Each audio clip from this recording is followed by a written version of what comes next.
Grooverelly in the building.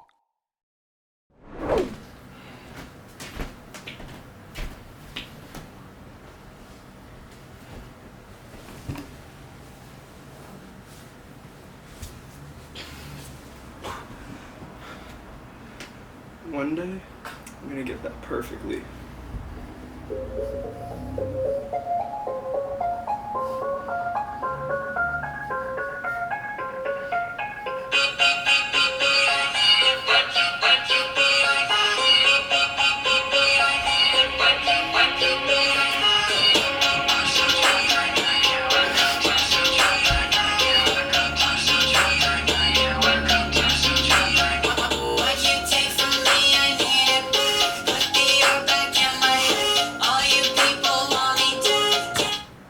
If you couldn't tell, I very much love blackwinterwells' music. Fantastic artist. I've been listening to her since early 2020, the unspoken year. This is her latest song, Omen. Of course, when this drops, it might not be, because she is the most productive artist on the planet. She has produced for almost everyone in the hyperpop scene, has been in every hyperpop cipher. She isn't even hyperpop. Not only that, she's delving into a deeper, darker, deeper and darker sounding, as you could say.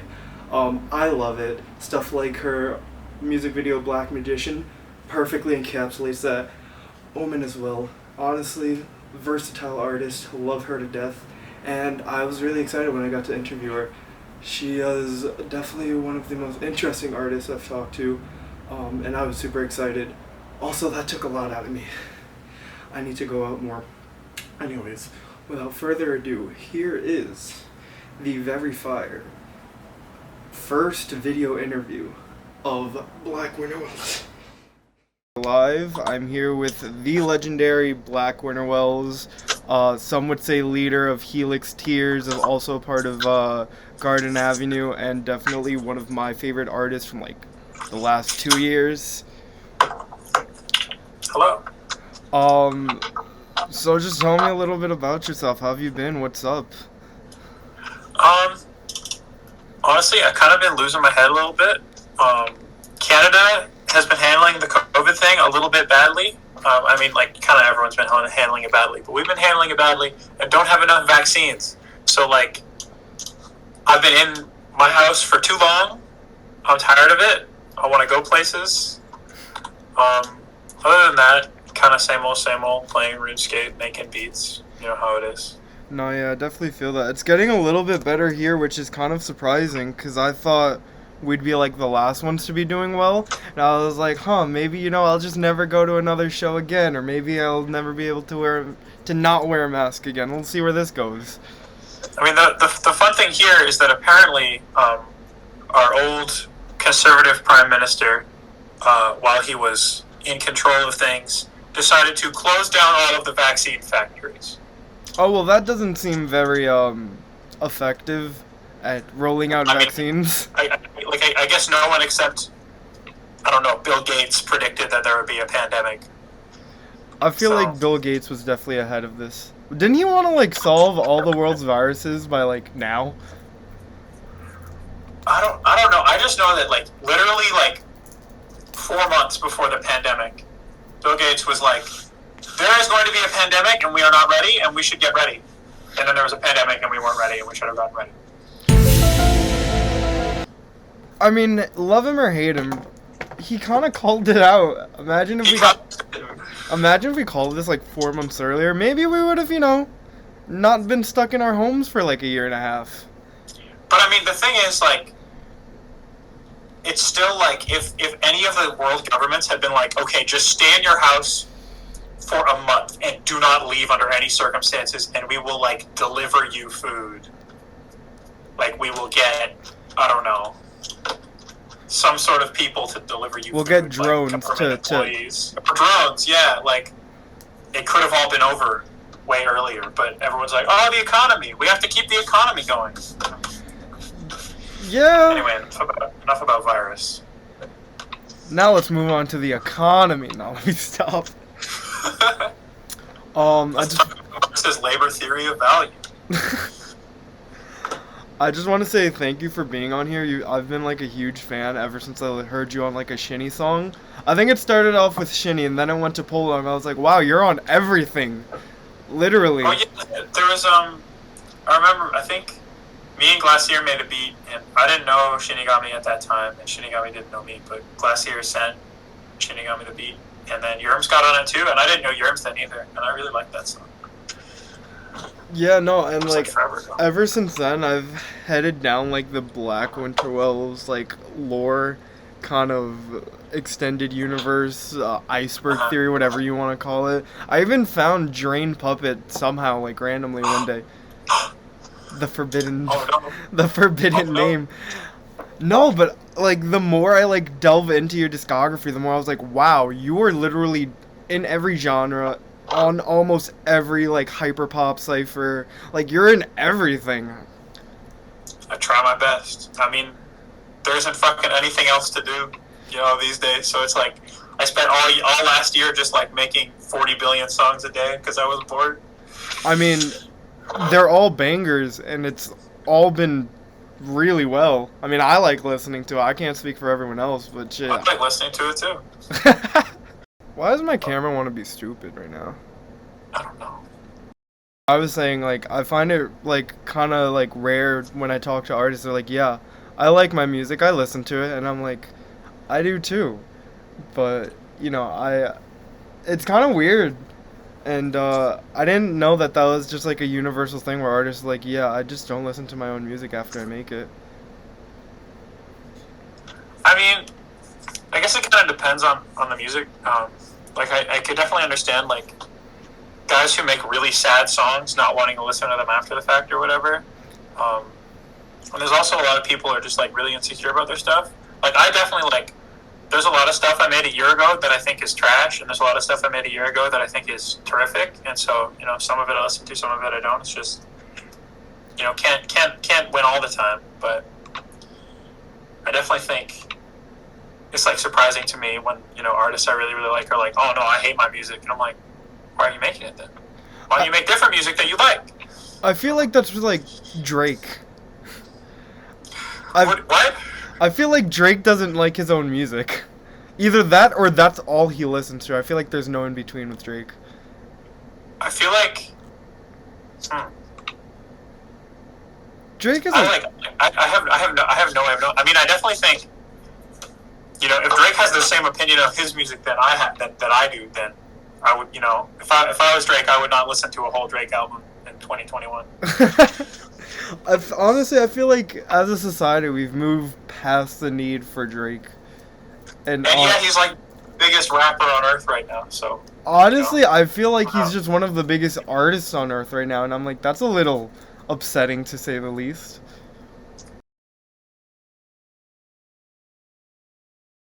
Do you have a Drake collab coming up? Is that why? I mean, I think if I made a song with Drake, it'd be a cool song. I think if I produced a Drake song, that would be my favorite Drake song.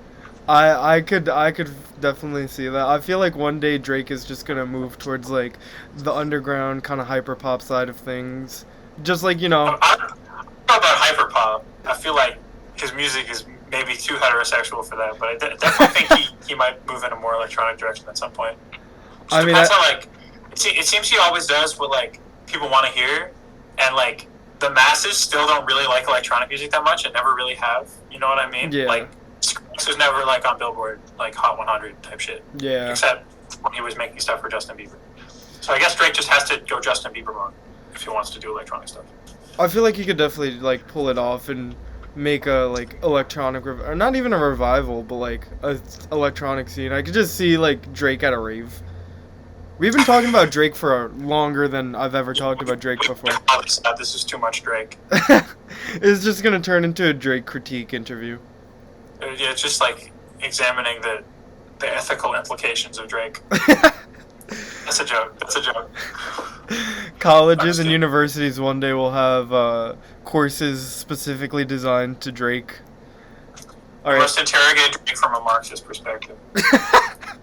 I have to stop with the Marx joke. Everyone's gonna get mad at me. I mean, I feel like I feel like I've just gotten so used to them that I don't even think twice about it.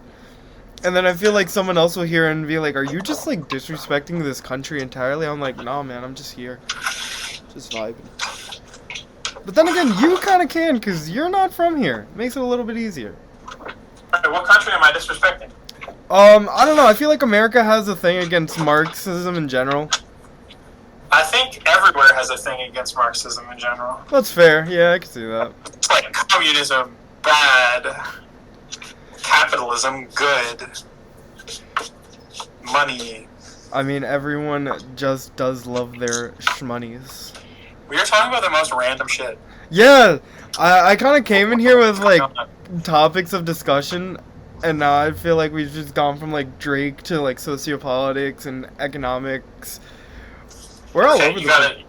You gotta put us back on track. What are your notes? Alright, so what's it like, essentially being one of, like, the underground founders of hyperpop? You know, there's people like you, Quinn, who are kind of just, like, on everything, have been kind of running the scene, building it. Essentially, how does it feel to carry the weight of this scene on your back? I mean, a lot of people, like, look at it and think that I was there from the inception, but I was late. Like, I showed up, like, kind of late. No, I showed up, like, early 2020, and, like, everyone had already, like, known each other and been doing this for a long-ass time. And it only, like, I'm only seen as, like, one of the originators because I was making it before anyone was calling it hyperpop. And now, obviously, there's 40 billion people who started making it after that happened. So now, relatively speaking, I seem like I've been here forever, but, like, I was just making emo rap by myself with, like, some of my gay Twitter friends for a long-ass time until, like, I found some people who were like, oh, we do auto-tune stuff, too. Let's make auto-tune stuff together. So, you know, it's kind of crazy to me that just I accidentally became, you know, one of the originators of this big old thing that I feel like I don't really have anything to do with. Because just, like, the hyperpop thing, like, I swear I never made a pop song. So, I don't know why everyone's calling me that, but I don't know. I do think it feels really cool to be kind of plugged in with everyone and kind of just have made a song with everyone. Because it's, like, kind of just always been my dream. It's just, like, to work with a bunch of people. Because, like, back in the EDM scene, like, EDM people, like, never collab. Like, hella people just, like, go their entire career, like, only doing solo songs. And, like, no one really co-signs anyone. And it's just, like, everyone's kind of, like, keeps to themselves. Yeah. And I really like that, you know, around here, there's, like, everybody's like, yo, here's an open, do a verse. And then, like, we have a song, and it takes, like, 2 seconds. And I just always really like that. I like working with people. I like making friends. And I feel really grateful to, like, be in a position where there's, like, a lot of smaller artists who are really epic, and I can, like, hit them up, and they'll be like, wow, yes, let's do a song. And I'm like, yay. I like making music.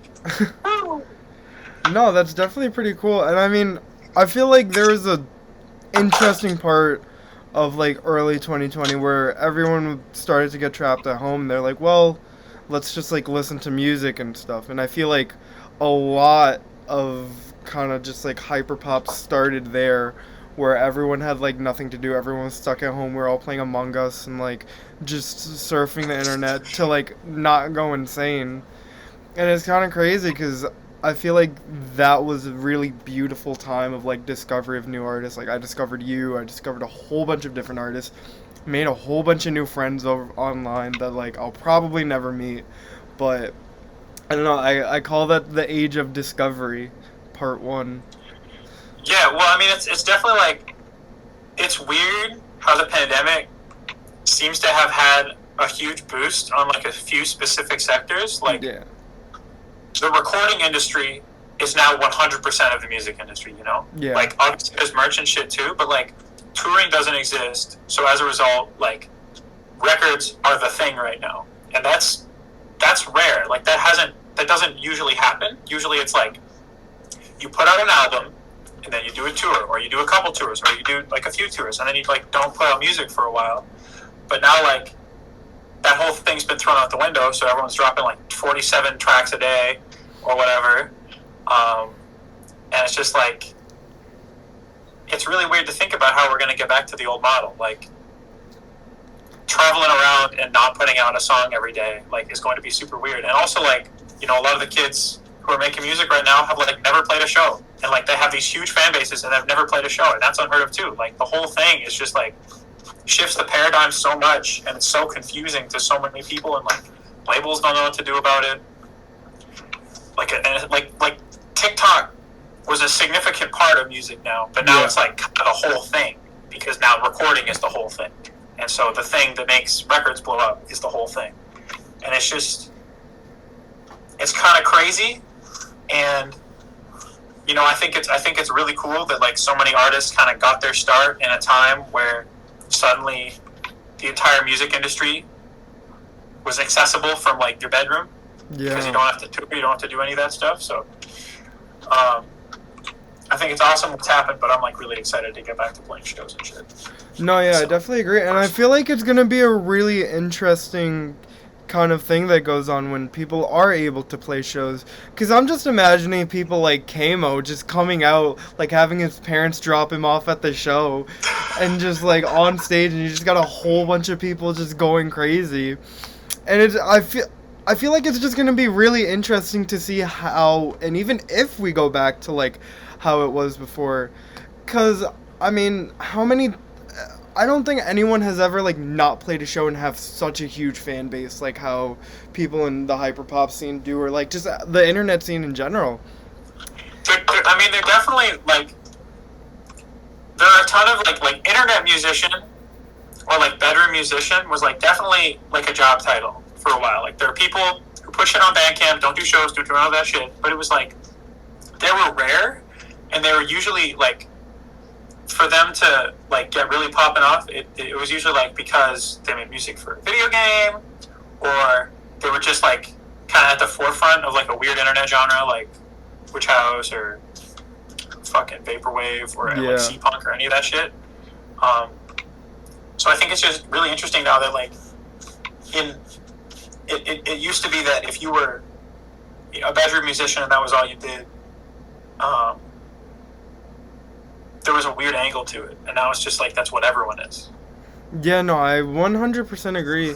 And honestly, I feel like the most simple way to say it is, like, the meta has just changed in terms of, like, the music industry. Because, like, for sure, we've seen people literally just blow up on TikTok, have one really good song, get, you know, a record label, and then that's it. Like, I still know people who have been, like, playing shows for years who want a record label, and they just can't figure out, like, how to do it. And here we go, like, just one day, one song does really well, and here you go, now you're signed to, like, 300 or Columbia or whatever. I mean, that's definitely happened in the past before, but it was, like, it's definitely way more common to get a random hit now, and it's, like, way more accessible. Like, before it was, like, I don't know, Trinidad James or whatever, and how it's just, like, random people making, you know, like, you just make a jungle remix of someone else's song and now it has 50 billion views or whatever. It's like, the way I think about it is like Savage Gas. I saw him when he had like 10 people and he was opening on Where All My Friends. Now the dude is signed, has like billions of plays, freaking million streams. It's like insane. I'm like, wow, I've seen such a large growth in such a short amount of time. And I guess like kind of the same with a lot of artists that are going like viral on TikTok. I don't know. I think the music industry is going to be one of those things that are just going to have to constantly keep evolving or just fall behind to like a whole bunch of independent artists. I mean, I you know, you could probably argue that in a lot of instances, the industry is behind on stuff because like a lot of the, you know,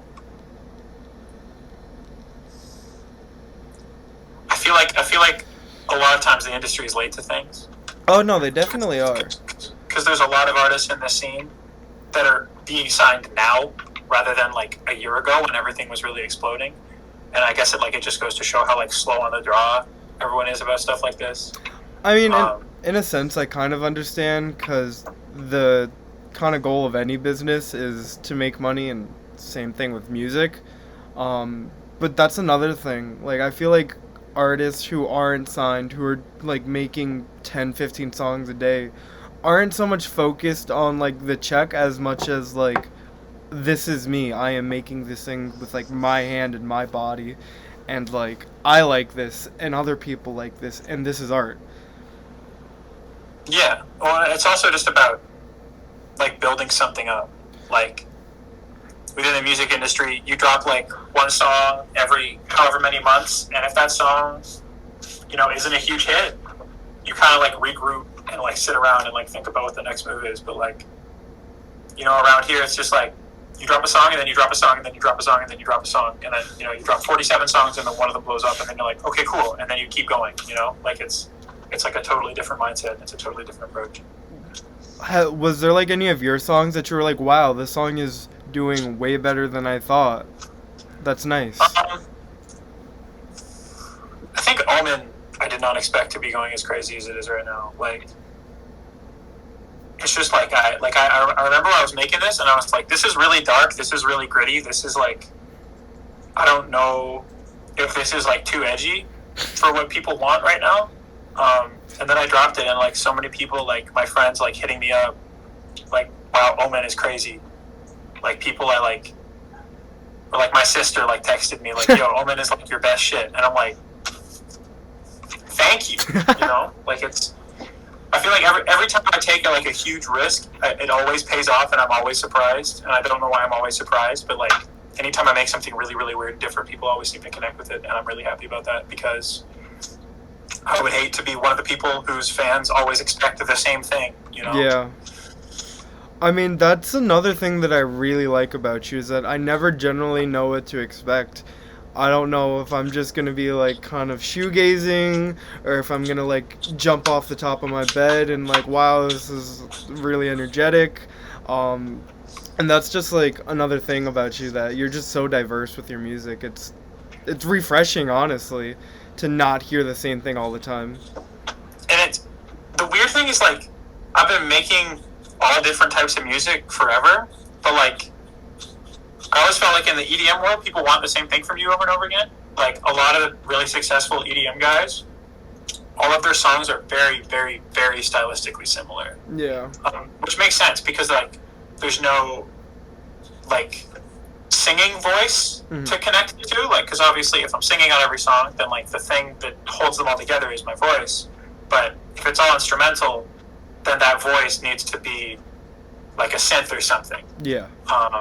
Like you need like a sort of similar sound in every song for people to connect to, which I didn't really realize until just now saying that. I was like, oh, okay, wait, this actually makes sense.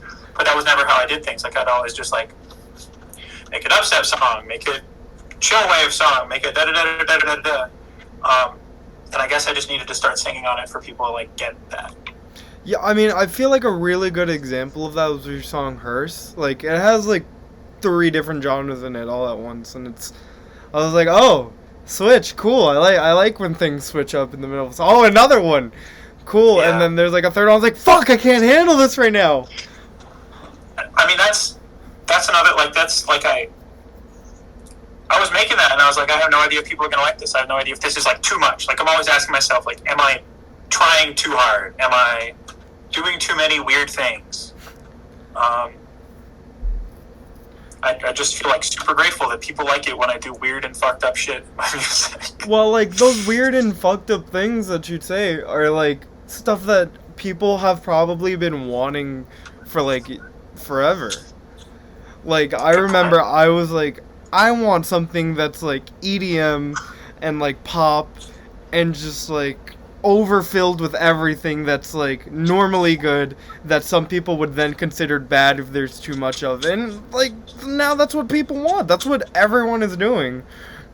And so I feel like you're just one of those people that are like, I'm going to do this and it's going to do however it does, but I'm doing it and that's all that matters. I guess I have to make it hyper in some respect. No, well, some would say. I also feel like I'm kind of in competition with a lot of people. Like friendly competition, like healthy competition. Like it's all my friends, but it's like, you know, someone will drop like a super crazy song and it's like, oh, I need my next song to be crazy. So I'll make it go in a million different directions because I understand how to do that better than I understand how to do like one simple thing in a really precise manner, I think. Kind of interesting to think about how you're able to do just more than one thing way easier than just one thing. Well, it's because like a lot of people, probably people who do the same type of thing over and over again, they get really good at that, but I get bored too easily to like, I guess, really hone one direction. Maybe. Oh, no, I completely understand. I can learn how to do interviews and be a journalist before I can finish like my psychology homework. I mean, homework sucks. I mean, homework sucks, yeah, but... It sucks. I hate school. I hope I never go to school again as long as I live. That shit is awful.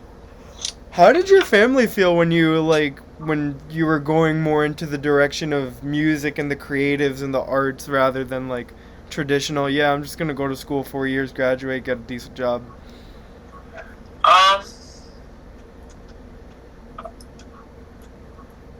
I think they never said anything. They were never like, this is a bad idea, or this might not work, or we need to have a serious talk about how this might work. I think they're always just like understood that I was gonna like do whatever I wanted, and if that was a huge mistake, then I learned from my mistake, and if the music thing, like if I went into the music industry and I got burned and I quit and then I went back to school, I think they would be like, okay, so you figured it out on your own or whatever. But I think the whole time I was just going at it, they were like, hope this works out, and then it worked out. So do you feel like that's kind of helped you?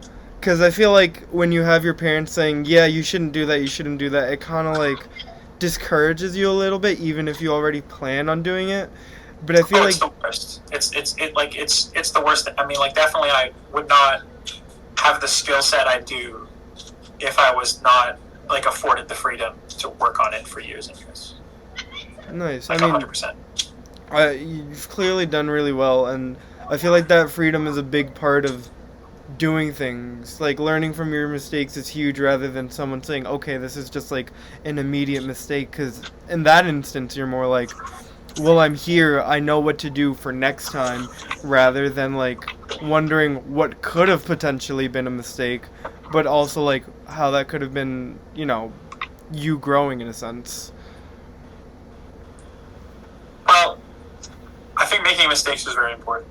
I think a lot of people like are always trying to avoid doing the wrong thing, but like in order to grow, like, you have to get hurt and you have to fuck up. You know what I mean? Like, if you just like only stay in your comfort zone the whole time, or you don't do anything that could be considered a risk, you won't learn as much. Like, maybe you can learn from other people making those mistakes, but if you make the mistakes yourself, it's like kind of a slap in the face. It's like, hey, learn a lesson. I close my window because kids keep yelling. No, but I 100% agree with that. I feel like even for me, like, learning from mistakes and just trying new things has definitely been like a huge part of getting me to where I am today. From learning and editing interviews, like, just from behind the camera, behind the laptop, to like actually being here. It's like, oh, I should maybe do this, or maybe I shouldn't pirate Photoshop and Premiere, which I no longer do. Maybe I should save everything I do like 10 times over so I don't have to work on the same interview like 16 times when my laptop decides to fail. And I mean, it's the most important lesson to learn. It's for sure. It's like, people could have told me these things and I would have been like, okay, cool, and then probably not have done them.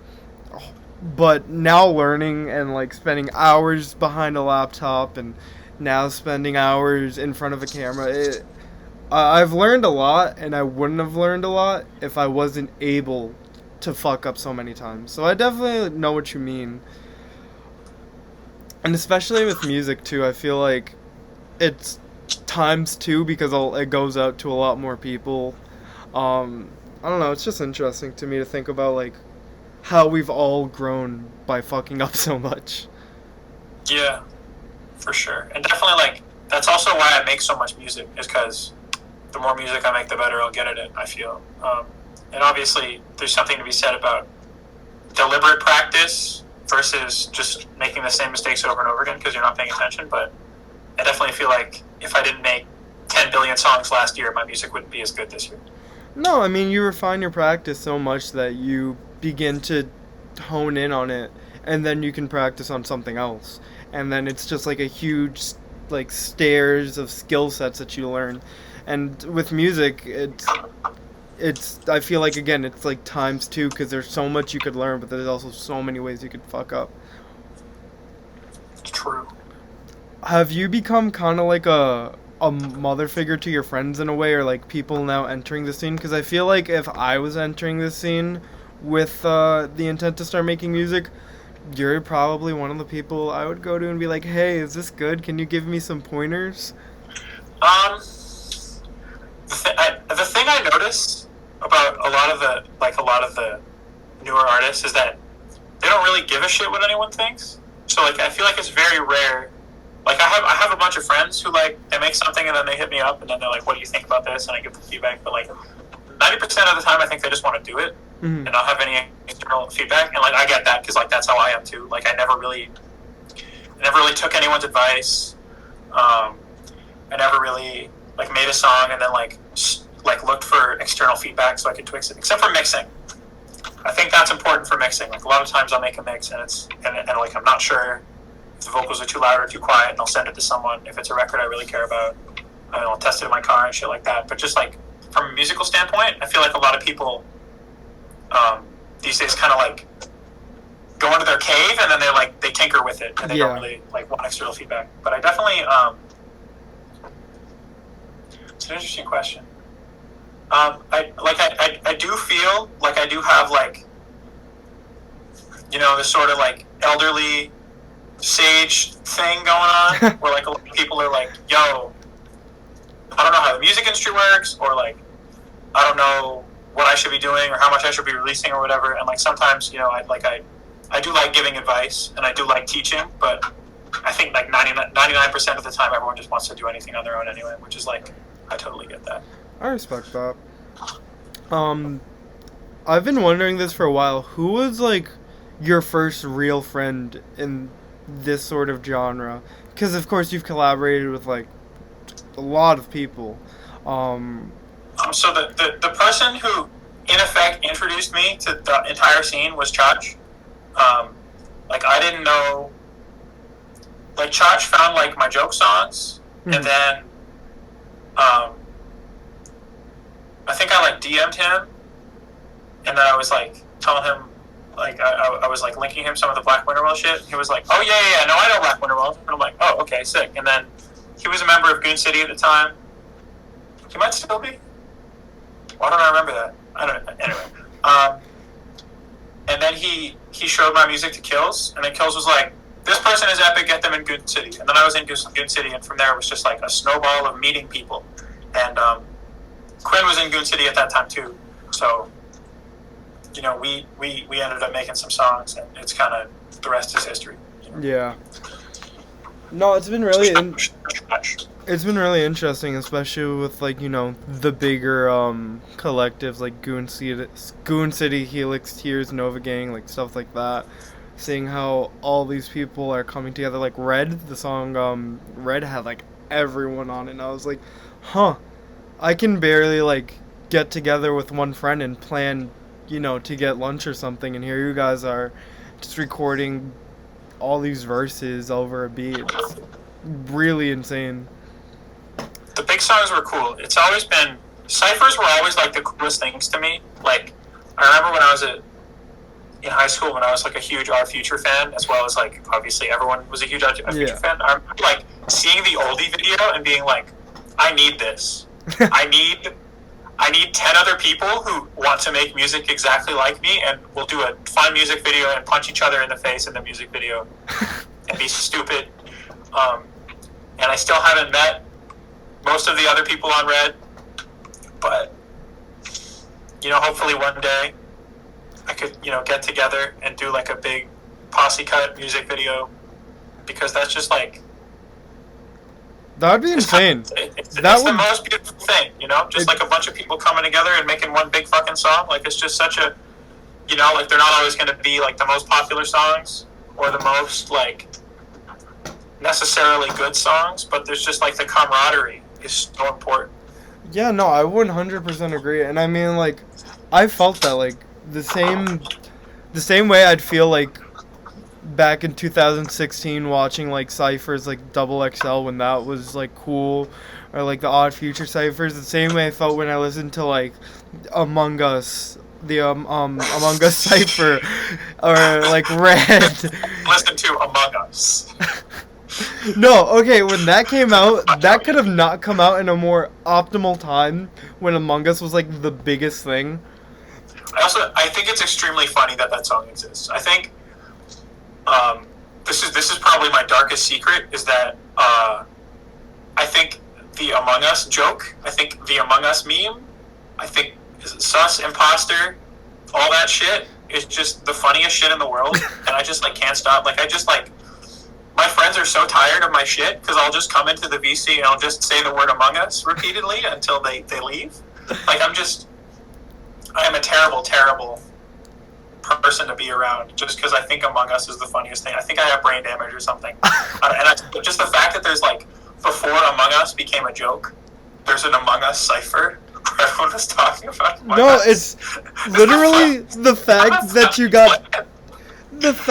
you got a whole bunch of people to just get in a cipher. Well, not you, but, like, the fact that song encompasses, like, a whole bunch of people to literally be on a cipher completely about Among Us. It's insane to think how you can make that many references to a game that's that simple. I think it's a very complex game, actually. I think social deception games have a lot of, I mean, there's a lot of complex dynamics at play. Obviously, the game itself is simple, but yeah, you know, I think Mafia is definitely 4D chess. I don't know, and I still like the game. I was playing it last night with some of my friends, and it's pretty funny, especially when, like, people don't know how the game works. And a friend of mine was just like, "Oh, Adam killed me," and I'm like, "You're not allowed to fucking say it." Okay, so we shouldn't talk about Among Us for too long. Yeah, I feel like we might get sucked into a black hole of Among Us lore.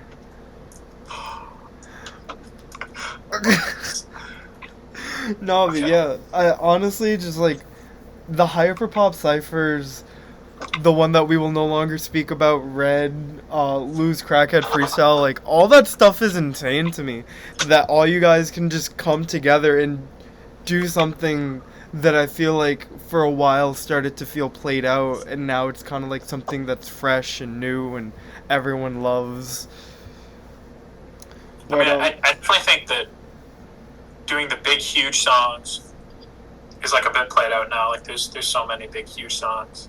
But I do think doing a song with a bunch of people is so cool. Like, doing a song with, like, 5 people is sick. I put out a song with 5 people. Yeah, I mean, like, it's just fun. Like, to see everyone just kind of match each other's energy. Not to go back, but it's like when Drake came out with Forever, and that was, like, everyone was like, what the fuck? The fact that Drake and Eminem have a song is, like, kind of makes me go a little insane. Like, it just doesn't make sense to me, in a way, because it's just like because Eminem is like, real hip-hop, I'm a rapper, I love to rap, and then Drake's like the saddest boy of all, like, in all of Canada. So it doesn't, like Eminem and Lil Wayne makes sense, Drake and Lil Wayne makes sense. You put all 3 of them together, and it's just like. And then you sprinkle in Kanye in there, and it's like. What? And Kanye saying some things on that song also. Yeah, it's really funny shit. We gotta stop talking about Drake. We gotta stop talking about Drake and Among Us. This is the worst interview ever. What's wrong with you? I'm sorry. Listen, I'm telling you, mistakes we learn from. No more Drake, no more Among Us ever in any interview. Thank you. I've learned. Now you know. It may not mean nothing to y'all. Your Black Magician video, that was your first video. How did that kind of become the thing that you wanted to be? So the Dark Magician video, I I find that I think that song's like a really important song to like the Wells lore. I think it sort of established a lot of the stuff that I still like reference back on now. And also, I didn't want my first video to be like a hyperpop song because I'm like kind of trying to fight the idea that A, hyperpop exists, which I don't think it does, and B, that if it does exist, I make it, because like I don't think putting me in the same lane as the loud distorted stuff makes sense. I think that's wrong. And so I was like, Dark Magician's kind of like a big soft ambient song. It has a lot of important lore elements. It's kind of quintessential. And so I just really wanted to make a music video that kind of encapsulated what I'm all about. And I wanted it to be like colorful and dreamy. And 845 is very good at working a camera. And Chava is a good editor. So it came together in a way I really liked. No, yeah, it was kind of left field. Because again, I feel like it's kind of one of the things that you don't necessarily expect because of everything that's going on right now. Like, I've shot one music video in the last year and a half, and it's something that's really hard to kind of pull off if people don't go in knowing what they want to do. And that like, I had to write an article on that video. I refused to let anyone else do it. I refused to like just not write about it. It was kind of an interesting thing to see, like, wow, maybe we're like moving forward in this scene and past, like, you know, just recording and that's it. So it was kind of refreshing to see a music video that didn't have $1 billion budget, but that was also good during these times. Yeah, well, I mean, I definitely really like a lot of the like super low budget webcam type videos people are doing too. Just the thing for me is that I want it to really be like, I guess, artistic. I guess my point, the point I'm trying to do with a lot of my stuff is for it not to really seem like lazy or like it's a product. Like, I want it all to seem like I'm trying to make a statement with it. And I also, the reason it's my only video is because like 99% of the time I like hate how I look. Fun fact. And I made a lot of music videos in the past, and I really like, I look back on them and I kind of don't like how I look in them. But then kind of recently I got a little more confident about that, and I feel like in order to be an artist, you kind of have to have videos. Less so now that like the TikTok thing is big. Yeah. But you know, traditionally, like the model is, you make an album, you have singles from the album, the singles have videos. You know what I mean? And I'm definitely going to do more in the future. Probably like higher budget type stuff and like really fancy, fucked up, artsy stuff. Yeah. But that was just like kind of the first thing that I could put out and go like, okay, I'm okay with this. This is a nice portrayal of me. I'm okay with people pausing it at weird moments and seeing me make a funny face. I'm not gonna lie, I did kind of do that, but that's just what I do with everything. Just kind of overanalyze everything. I do that with BTS videos too. You pause it at a funny moment, and Jimin's going like, you know. Wait. blackwinterwells BTS stan confirmed? Not stan, because I have very strong opinions of what of their music is good and what of their music is less good. So I'd say most of the stans like kind of uncritically love everything, but I'm kind of a music listener about it. I'm kind of like, oh, I don't like this, I like this, but I do think they're really good, and I feel like a lot of their sad stuff is like not significantly different from emo rap or like Blady. Yeah. Or whatever, and I try to tell people this. I'm trying to like, yo, listen to Fake Love by BTS. This is an emo rap song. If you like that shit, you'll like this. And they're like, it's K-pop. And I'm like, but the sonic aesthetics. Anyway, I could go on about this forever. All right, well, we'll add this to the list of topics we can no longer speak about. I mean, I'm okay talking about. I'd rather talk about BTS than talk about Drake at this point. But it is. I shouldn't just talk about other people's music the whole interview. That's fair. Let's talk about your music then. what's kind of your process going through a song? I know you record a lot, you produce a lot, so like what kind of goes into that?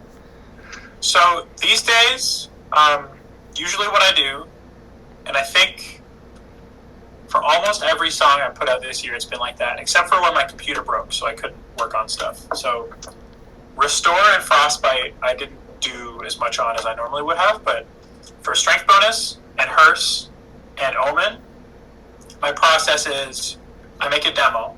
I make it really rough because I find that like if I just write an idea down and I get the whole song down, it's very easy for me to like tinker with it and do rewrites. And then I do the big Wellsy vocal layers or whatever. And then my process for Hearse in particular, and also kind of not like Strength Bonus and Omen, I definitely worked on the instrumentals after the fact. Omen I did a lot on after the demo. But Hearse was like I completely deleted the original instrumental. Like I made the song, I had Funeral's verse, and then I deleted the beat, and then I made kind of multiple different sections of that were completely different. Like I did the guitar part, and I did the drum and bass part, and I did the weird fucked up noise parts on the beginning. And I think to me that's just a really fun way to do things. And I think it's like not just me who does that. Like there's a lot of people who like they'll take a vocal or they'll take someone else's vocal and they'll just like completely flip it and put like a new beat on it and like make it all crazy, because it's a lot easier to write on a normal beat and then delete the beat and make a new beat than it is to like try to write on something crazy. Yeah. So like I think a direction a lot of people are going to be going in is making a demo that's simple and then just going crazy with it, because you know the sky's the limit as far as instrumentation goes. It's just like what you're comfortable writing on. Like you write on piano chords and then you put, you know, what's the word? Incomprehensible space noises under it. And that's kind of like what I'm trying to go into. But also in the future, I think like Omen was really big for me stylistically. I think I really found something that I like. I like the really dark shit. I'm thinking I'm gonna do an album that's all really dark like that, and just really like just a pit of tar of bad emotions. So I think that the next album that's going to come out is going to be really downward spiral by 9 Inch Nails type mood. Don't hold me on that because I keep changing the idea for the album. Like I had another idea that was like I wanted all to sound like Donkey Kong Country, and then I changed my mind. I still want to do that. I still want to do a Donkey Kong Country type album with me singing on it, and also there's 808s. No one steal that idea. Don't steal it. We have now trademarked it. No one else can do it. Yeah. Well, this is video evidence that I came up with the idea first. If anyone tries to steal that, I have so many album ideas, and it's just like I'm always changing my mind on what I want the album to be. But I'm pretty sure the next one is going to be fucked up, dark, evil music. Yeah. I mean, I'll be happily waiting to listen to that, review it, have it on repeat for like 2 weeks, force it down to all my friends, so it's normal stuff, you know. Awesome. Now, when it comes to working with other people, which you seem to do a lot, whether it's like producing or, you know, features and whatnot, do you have like any particular favorite people that you like to work with, or? So I feel like it's no secret that me and 8485 work extremely well together. Like they do all my art. I do all like the mixing and production on most of their songs. It's really kind of like a constant creative back and forth. But like most of the people in Helix Tears, I really, really like working with. Some of them like don't make that much music, so like that's cool, you know, like that's not, I'm not hating, but like me and Grande do a lot of cool shit together. Who else? I like making music with Taylor Morgan. We don't do it super often because a lot of times I'm not trying to hit stuff with like hi-hats and 808s, but I guess the people I really like working with are the people I really like his people, like the people that I'm like really close friends with. I'm trying to remember who else. There's like so many people I make music with, it's like hard to remember. Listen, it's hard for me to remember, and I just listened to it like not even an hour ago. Who do I work with a lot? Oh, Dolly, obviously, because me and Dolly have 40 billion songs. Most of them aren't released, but we make a bunch of music. Dolly's great. I'm trying to think of who else. I swear if I'm just going to open up the Helix Tears page and just read off the list of people that I make music with all the time. Blixty, of course. I don't have a lot of songs with Power Doll, but I feel like Power Doll is one of the best musicians on Earth, and I love making music with Power Doll. Me and Quinn haven't made songs together in a while, but those are like my favorite songs in the world. Who else? I really like working with Yerms. I feel like I really understand. I feel like Yerms is one of the only people that's doing like the hyper pop thing, like with the distortion and with the high pitch stuff, who really like makes interesting and like different and cool music, because I think a lot of the people that try to do that like kind of distorted like candy type sound are really like don't do a lot with it musically, but I think Yerms has always like taken being shrill and harsh and distorted in an interesting direction. Also Keegan I make music with like all the time. I don't know why I said Keegan. Kuru, I forgot. Everyone knows everyone by their name now. I love making stuff. Making stuff with him is super easy. Just like anytime, it's just like I send it open, he sends it open. It's just like instant. It's like it's so easy. We're just on the same wavelength about everything. Basically, yeah. My answer to that question is the Helix Tears guys. Nice. Are who I like to make music with, which is why they're in Helix Tears. I mean, yeah. The good part about being in a collective is everyone just kind of works together really well. And I think that's just like the beautiful part about the like I guess couple of big collectives that are out there is that whenever like two people from there making music together, it's always consistently just fantastic. It's always a banger, and it's really nice to just like I guess for an artist to have someone that's like I could be on a song with them and no matter what I know it's either gonna be fun, I'm gonna like it, and everyone's gonna like it.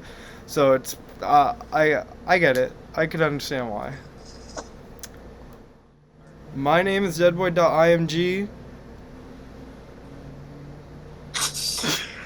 My name is blackwinterwells. Well, that's not my name, but that's what I go by. And this has been our interview on Grooverelly. I appreciate you, love you all, thank you. Fun interview, cool interview, nice interview.